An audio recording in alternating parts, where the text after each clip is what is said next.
Halo, para peserta kuliah. Assalamualaikum. Salam sejahtera buat Anda dan Shalom, Om Swastiastu. Sesuai apa yang pernah saya sampaikan dalam perkuliahan, saya akan menyampaikan ketentuan ujian akhir semester genap tahun 2022-2023 sebagai berikut. Mata kuliah Pemilihan Umum dan Partai Politik kelas 5. Ya, kita mulai yang pertama dulu, latar belakang. Ketentuan ini memuat tata cara ujian akhir semester tahun 2022-2023 mata kuliah kita melalui penyusunan proposal draft program kreativitas mahasiswa PKM. Nah, saya punya latar belakang kenapa ini harus saya tempuh, karena pertama-tama tren atau penggalakan kebijakan kurikulum Merdeka Belajar, Kampus Merdeka MBKM yang sama-sama kita tahu mengharuskan bahwa setiap mahasiswa memiliki kesempatan sebanyak mungkin dan seluas mungkin pengalaman untuk berkreasi dan berinovasi melalui praktek-praktek yang langsung, tidak sekedar teoritis, tetapi juga menautkan antara teori ke prakteknya dalam rangka meningkatkan soft skill, hard skill. Nah, pula juga secara konkret pemberian kesempatan sebelum memasuki dunia kerja, dunia usaha. Sebagaimana maksud dari Peraturan Menteri Pendidikan dan Kebudayaan Nomor 3 Tahun 2020 tentang Standar Nasional Pendidikan Tinggi, yang memang lebih banyak menekankan pada aspek pemberian kesempatan pengalaman dan praktek mahasiswa untuk berkreasi dan berinovasi seluas, sebanyak mungkin, dan sesering mungkin.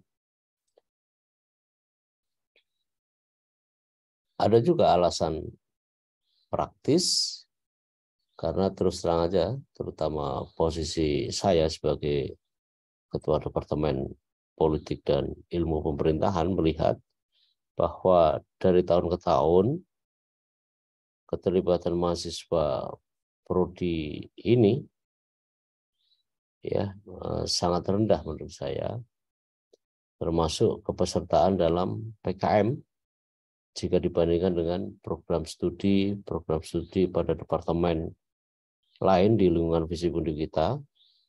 Kendati pun saya mendengar kabar baik dari fakultas dan universitas, ada 5 proposal yang sampai PKM-nya itu disetujui dan bahkan jadi bagian dari peserta kuliah kita kali ini. Selamat ya buat Leonita, supaya ditularkan juga kepada yang lain. Mudah-mudahan ada 2 ya, ada 2 proposal yang lolos. Satu diantaranya dari Leonita, dan saya rasa itu akan jadi pemicu buat kalian dalam meningkatkan keterlibatan, supaya kita tidak selalu dilanda musim paceklik prestasi mahasiswa prodi ilmu pemerintahan kita. Saya berkewajiban untuk terus mendorong, termasuk di dalamnya adalah dalam rangka untuk PKM ini, saya mengharuskan untuk UAS diintegrasikan dengan maksud baik tersebut.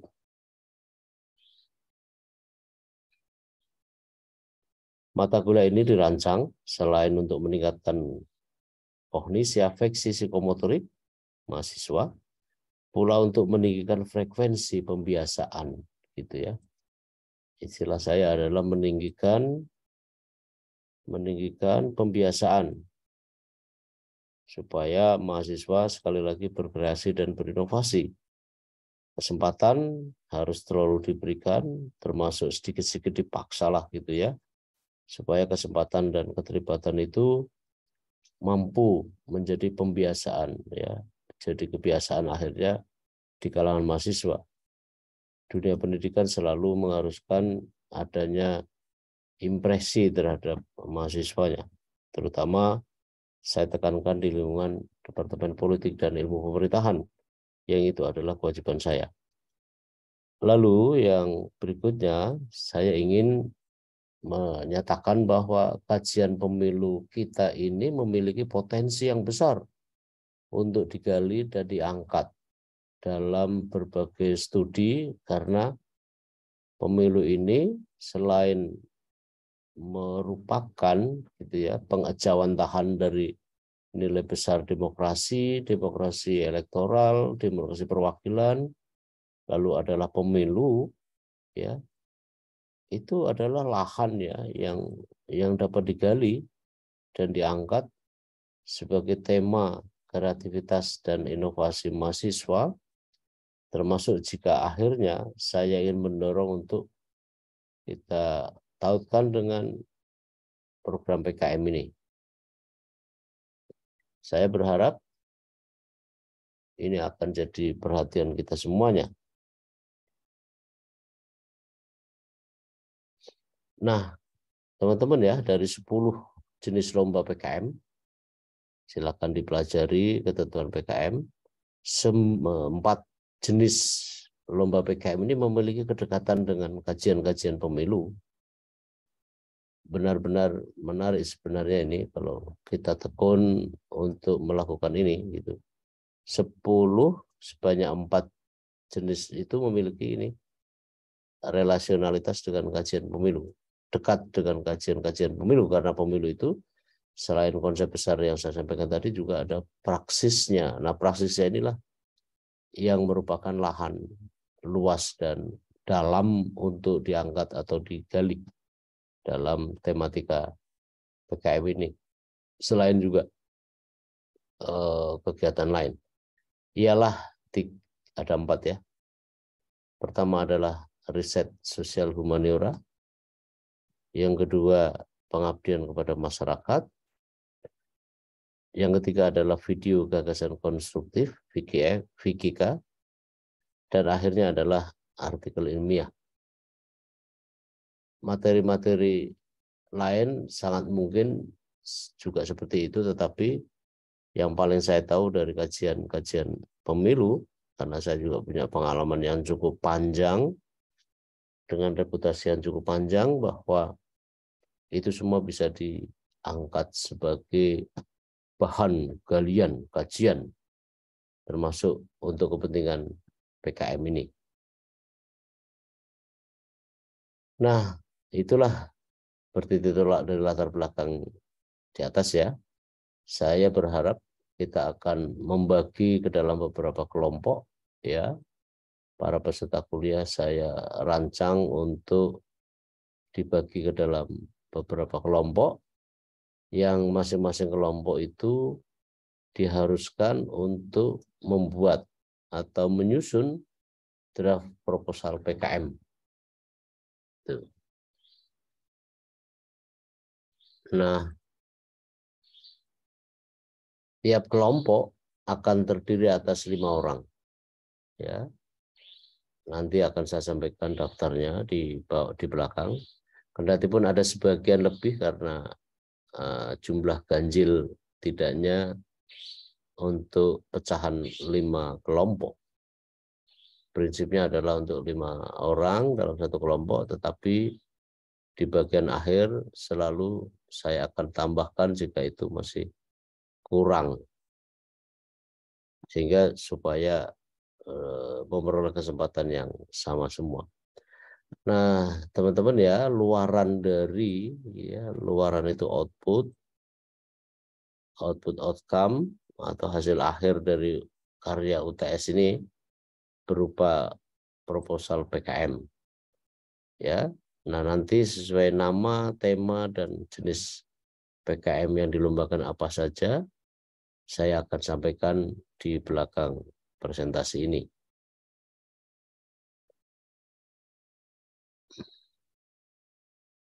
Nah, target penyusunan proposalnya adalah itu tadi ya. Target saya adalah menemukan permasalahan. Jadi Anda belajar cara menemukan permasalahan, cara merumuskan masalah, cara mengkonsepsionalisasi terhadap masalah, dan akhirnya adalah cara untuk menemukan solusi. Di situ diam-diam Anda sedang melakukan latihan cara menyusun seminar proposal dan skripsi, karena ya skripsi itu maupun apapun ya ini ya, merumuskan dan seterusnya ini. Ya. Kalau Anda anggap ini sebagai ya, kalau Anda saja anggap bahwa ini adalah penting, maka sesungguhnya diam-diam Anda sedang menabung satu konsep, satu pembekalan tentang cara menulis skripsi atau proposal. Nah, bagian yang kedua saya akan jelaskan deskripsi jenis-jenis PKM, 4 PKM yang saya maksud tadi, jenis lomba PKM yang saya maksud tadi itu. Nah, pertama adalah PKM RSH, Riset Sosial Humaniora. Nah, ini tujuannya melatih mahasiswa dalam mengungkap hubungan sebab akibat, bersifat deskriptif tentang perilaku sosial, ekonomi, pendidikan, seni, budaya, dan seterusnya, dengan kearifan lokal maupun perilaku kontemporer. Nah, objek riset menitikberatkan pada fenomena sosial interaksi dalam kehidupan masyarakat. Nah, misalnya saya contohkan dalam gagasan besar demokrasi kita, itu banyak sekali memberi peluang kepada pemilih, kepada penyelenggara pemilu, kepada peserta pemilu, baik partai politik maupun calon perseorangan, juga pemerintah, pemangku kepentingan, LSM, pemantau pemilu, NGO untuk meningkatkan peran nilai tambah sesuai kapasitas masing-masing, kapasitas struktur maupun kapasitas sosial maupun kapasitas dalam arti keterlibatan masyarakat dan semua pihak tadi itu dalam pemilu. Nah, ini adalah untuk PKM RSH. Nah, PKM PM ya, PKM PM tujuannya untuk menumbuhkan empati mahasiswa kepada persoalan. Jadi bersifat human interest yang dihadapi masyarakat. Nah, kemudian melalui penerapan IPTEK itu ada solusi yang tepat. Persoalan dan kebutuhan masyarakat yang tidak berpotensi pada profit ya, non-profit motif ya. Ini pertama. Yang kedua, selain banyak kemajuan, misalnya ya, penyelenggara pemilu di Indonesia masih menyisakan sejumlah persoalan, ketidakberdayaan pemilih, praktek politik uang, pemanfaatan IT, kecurangan, netralitas ASN, dan beberapa lainnya. Yang kata-kata beberapa lainnya inilah sebenarnya itu menjadi bahan peluang, ya, bahan galian yang sangat penting dan layak untuk diangkat dalam studi-studi permulaan seperti PKM ini. Nah, yang ketiga, jenis ketiga adalah PKM VGK ya. Ingat ya, VGK adalah video gagasan kreatif. Ini dia untuk memotivasi partisipasi mahasiswa dalam mengelola imajinasi. Anda punya imajinasi itu bisa berharga banget karena ia juga punya insentif nilai tambah persepsi dan nalar, memikirkan tata kelola yang konstruktif sebagai upaya pencapaian SDGs. SDGs itu luas, banyak sekali aspeknya. Itu yang pertama. Yang berikutnya, ini dia. Saya terjemahkan visualisasi kejadian peristiwa yang berangkat dari permasalahan pemilu. Itu juga topik yang menarik untuk diangkat. Untuk meningkatkan misalnya kesadaran pemilih, pemilih yang cerdas, anti politik uang, dan jadi bahan sosialisasi warga pemilih dalam pemilu. Saya berharapkan bahwa video yang dihasilkan kelak gitu ya, itu adalah video yang mampu menggugah human interest tadi itu, dan saat bersamaan menjadi benar-benar mampu membuat orang tergugah. Syukur-syukur kemudian dan pada akhirnya akan menjadi hal yang sangat bisa direalisasikan dengan sebaik mungkin. Yang berikutnya, jenis lomba yang disediakan dalam PKM adalah AI, ya, artikel ilmiah. Tujuannya memberi pengalaman mahasiswa untuk menghasilkan karya tulis ilmiah, ya, semacam jurnal, ya, tapi lebih dari sekedar jurnal kalau lihat dari sistematikanya. Maka yang bersumber dari kegiatan hasil akademis di lead up gitu ya masyarakat. Misalnya studi kasus, praktek lapangan, KKN, PKM, pendanaan yang tidak ini untuk yang lainnya yang merupakan hasil kerja kelompok. Mengapa politik uang misalnya ya selalu mewarnai pemilu kita dalam urusan pemilu ya. Ini umum, ini khusus yang saya bikin. Mengapa politik uang selalu mewarnai pemilu kita, pilkada kita, pilkades kita bahkan. Mengapa pemilih hanya dijadikan alat untuk meraih jabatan, janji calon, dan seterusnya? Ini kan masalah.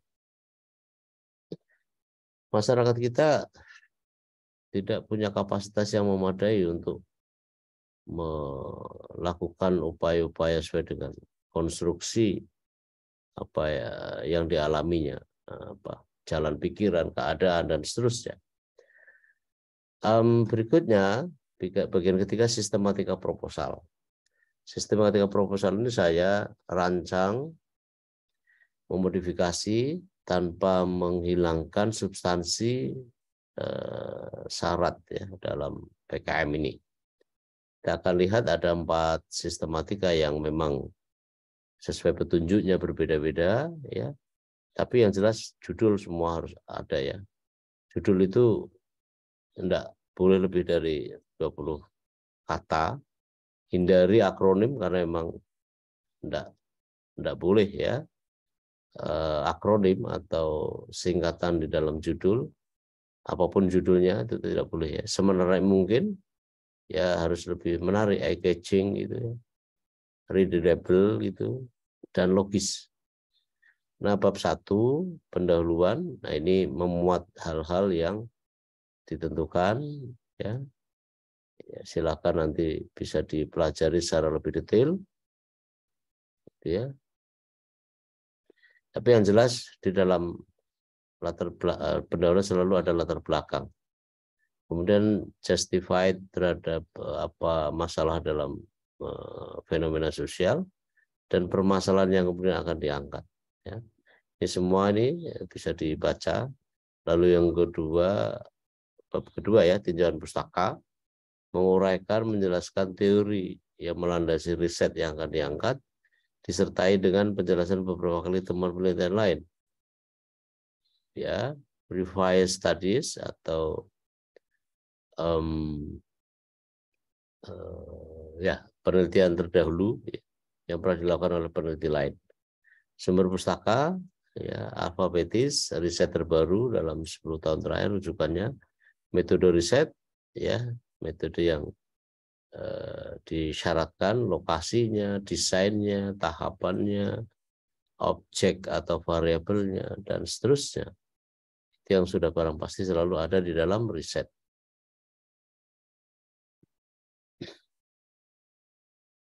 Nah, biaya dan jadwal pelaksanaan saya minta untuk dikosongkan saja, karena sesungguhnya saya lebih menekankan pada aspek-aspek cara merumuskan, cara mengangkat masalah gitu ya. Nah, ini dia ya. Ini masalah-masalah yang penting ya. Nah, ketika biaya dan jadwal saya kira itu nanti akan bisa dipenuhi. Yang penting ada pedoman teknisnya. Lalu adalah daftar pustaka. Itu untuk sistematika PKM RSH. PKM PM, pengabdian kepada masyarakat, ya. Ini penting untuk didalami sama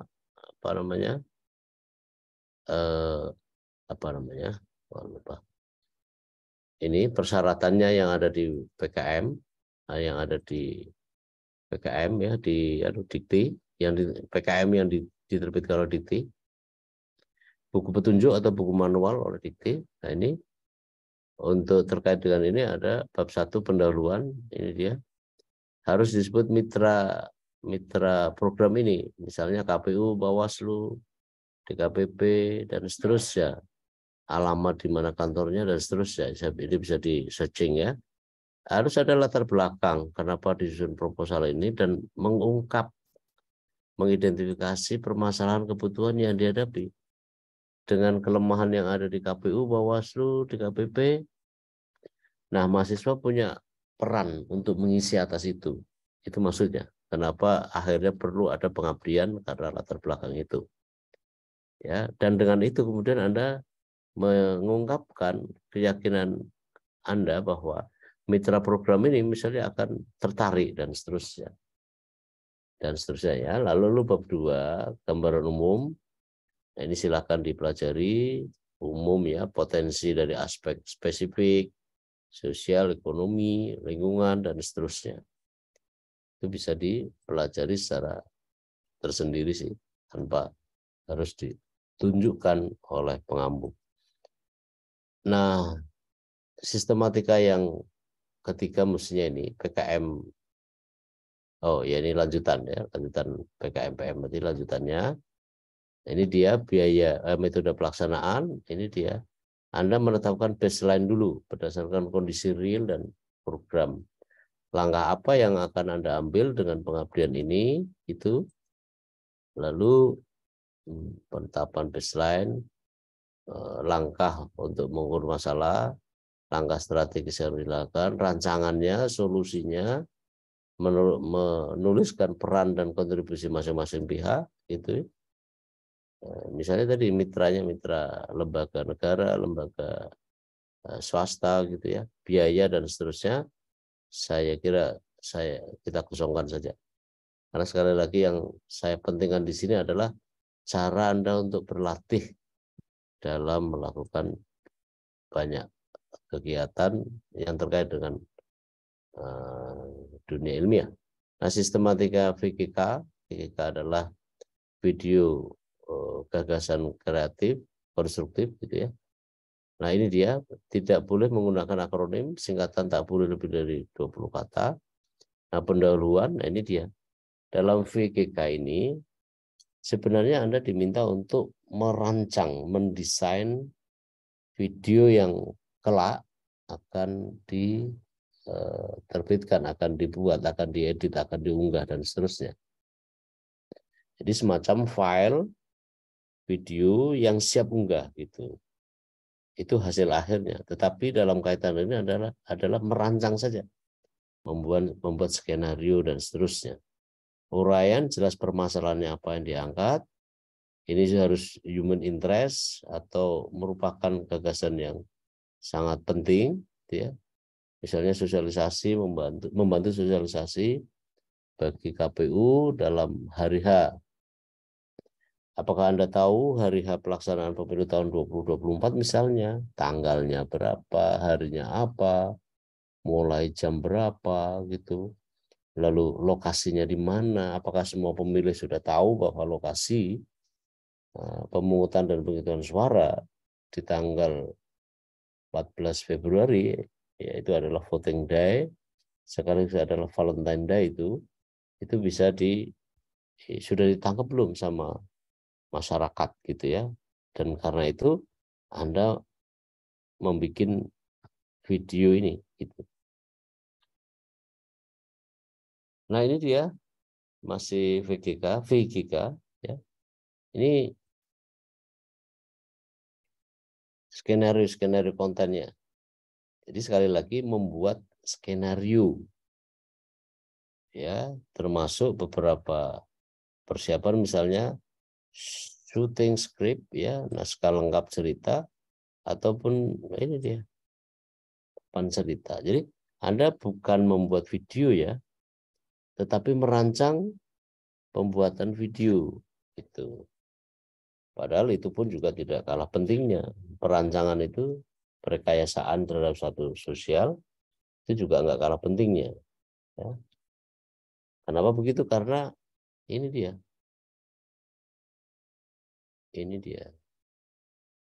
nanti akan diunggah di YouTube. Jadi Anda pikirkan bahwa video ini didesain untuk diunggah di YouTube. Ya, saya berjanji andai kata Anda yang ada yang oke, itu saya minta dibikin nanti saya bisa muatkan di YouTube saya misalnya. Kalau memang layak ya, subscriber saya sudah 14.000 ya, bahkan konten yang terakhir itu ada yang sampai 120 sekian ribu penontonnya ya. Tampaknya sedang meningkat ini. Nah, di situ memang perlu seni untuk mengelola YouTube ya. Oke, bab ketiga, tahapan pelaksanaan. Ini tentu saja ada jadwalnya, ada caranya gitu ya. Nanti silakan jadwal biaya dan jadwal kegiatan kosongan saja, karena pertama-tama saya tidak akan mendorong Anda untuk terlalu detail di situ, karena yang saya pentingkan adalah pada aspek-aspek yang bersifat peningkatan kemampuan dalam merumuskan suatu masalah. Oke. Lalu adalah sistematika yang terakhir nih. Sama ya. Judul, sekali lagi judul harus semenarik mungkin. Logik ya, tidak boleh menggunakan akronim. Dibuat ringkasan ada 20 kata ya, judul tak lebih dari 20 kata. Ada kata kuncinya sama seperti karya ilmiah lain. Ya, hasilnya huruf kapital, serta hindari singkatan jelas. Ya, dalam bahasa Indonesia kesesuaian isi dan judul artikel harus klop gitu. Ini adalah judul untuk PKMAI ya, artikel ilmiah. Nah, abstrak harus ada memuat latar belakang, tujuan, metode, hasil, simpulan dan kata kunci, tapi singkat. Ya, harus singkat. Lihatlah petunjuknya nanti. Lalu ada pendahuluan, bagian pendahuluan mendasari pelaksanaan dan uraian dasar keilmuan untuk mendukung kemutahiran substansi kajian, metode, lalu hasil dan pembahasan, seperti supaya Anda memudahkan, Anda bisa mempelajari bagaimana hasil dan pembahasan itu dilakukan, sehingga lebih reliable gitu ya. Nah, ini simpulan dan daftar pustaka harus ada, deskripsi muatannya. Nah, teman-teman, saya akan mengantarkan ke soal teknik, ketentuan tekniknya. Penulisan proposal ini menggunakan font terstandar ya, TNR, lalu 12 font dan spasi tunggal ya. Sorry, salah tipu ini. Spasi tunggal, satu spasi maksudnya. Setiap proposal diajukan oleh satu kelompok yang setiap kelompok itu terdiri atas 5 anggota. Kadang-kadang lebih ya, lebihnya cuma 2 atau 3. Lalu pada setiap proposal harus ada cover dong, iyalah. Harus ada cover. Saya nggak ada cover ya. Ini saya ulang, ini ketentuan tekniknya, hurufnya, jenisnya. Kemudian setiap anggota ada 5 orang atau lebih, tapi sebagian besar adalah 5 orang. Nah, lalu Anda harus buat cover, sedangkan pada setiap cover itu ada judul proposal, jelas dong. Nama kelompok, ya, nama kelompok. Nanti ada, saya tentukan di bagian lampiran. Lalu anggota kelompok, nama mata kuliah kita, lalu nama kelas. Nanti ikuti saja pada tabel yang akan saya sampaikan di akhir dari penyampaian ini. Lalu proposal Anda kirim ke alamat surat elektronik, alamatnya adalah nhsardini@yahoo.com gitu. Lalu proposal paling lama diterima pada pekan depan, 25 Juni 2023 pukul 12 waktu Indonesia Barat. Masih lama. Proposal yang diterima tidak boleh melebihi tenggat. Jika itu terjadi, konsekuensinya ada pengurangan poin penilaian. Perhatikan ya, urusan yang kecil begini tapi seringkali bermasalah. Nah, saya ingin ingatkan bahwa ya, Anda kirim ke sini. Paling lama hari Minggu besok, hari Minggu lusa, besok kan hari Minggu. Lalu adalah proposal, besok kan hari Senin ya. Nah, ini sudah satu hari sebelumnya sudah diterima. Lalu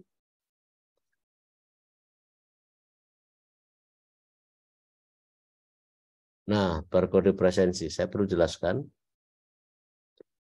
Seperti biasa saya akan mengirim barkode presensi kepada setiap peserta kuliah melalui grup dan atau melalui format sesaat ya setelah dibukanya jadwal UAS.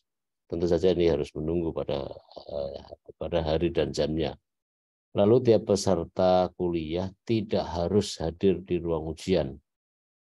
Tapi kalau mau hadir ya silakan, tapi tidak ada urusan dengan ini.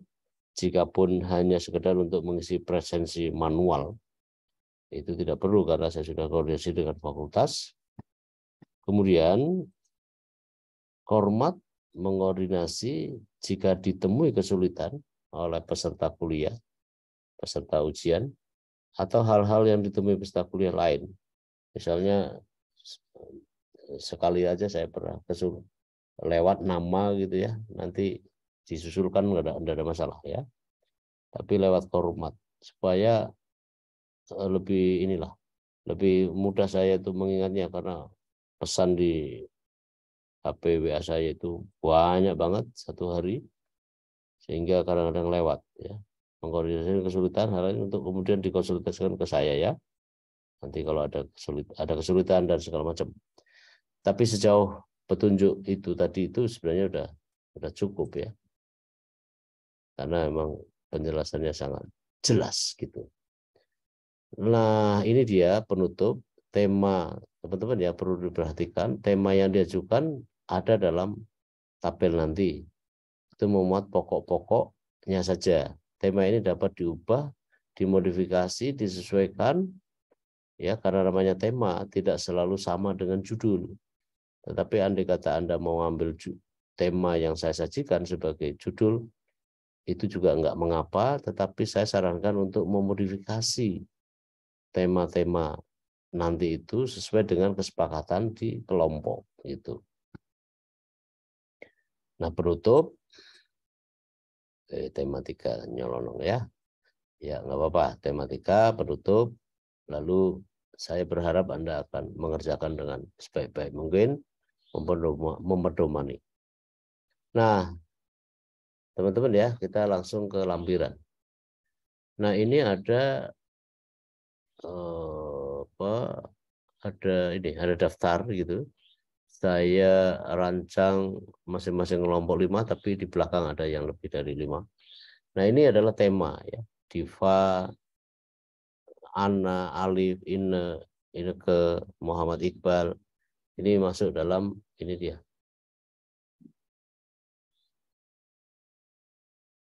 Ini kelompok 1, urutan kelompok 1, kelas kita B.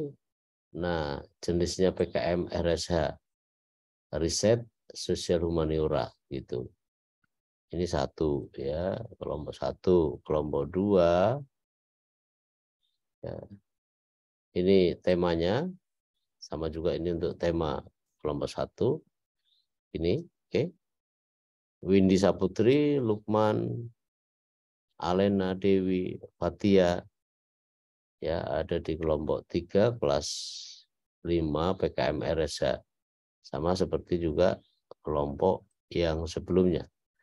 Nah, di sini saya cantumkan silakan berkreasi, tentukan lokasi, tidak terpatok pada apa yang ada di situ, tetapi itu tema umum, pokok tema ya. Ikuti itu, tetapi Misalnya studi kasusnya di tempat yang Anda inginkan ya boleh ya. Sama seperti ini juga. Oke, itu adalah kelompok 1, 2, 3. Kelompok berikutnya ya.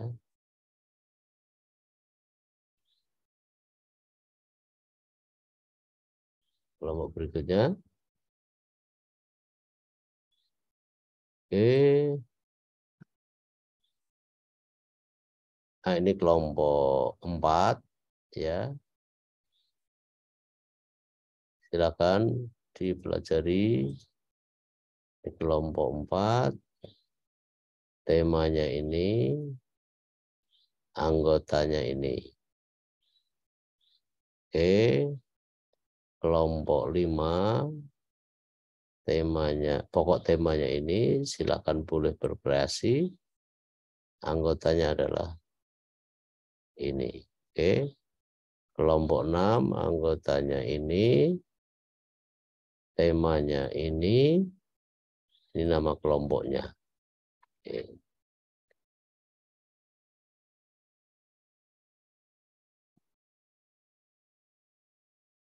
Lalu kelompok 7 juga demikian ya. Ini kelompok 7 anggotanya ini, temanya ini, silakan berkreasi. Kelompok 8 ya, temanya ini, anggotanya ini. Ya, ini yang saya maksud tadi ya. Ini lebih dari 5 ya, ini dia. Oke. Sangat mudah ya. Sekali lagi, temanya perhatikan, kelompoknya perhatikan. Nah, untuk kelas ini coba diperhatikan ketentuan-ketentuannya. Saya berharap kita akan bisa lebih baik dari waktu ke waktu gitu ya. Terima kasih. Assalamualaikum warahmatullahi wabarakatuh. Sampai jumpa, selamat bekerja.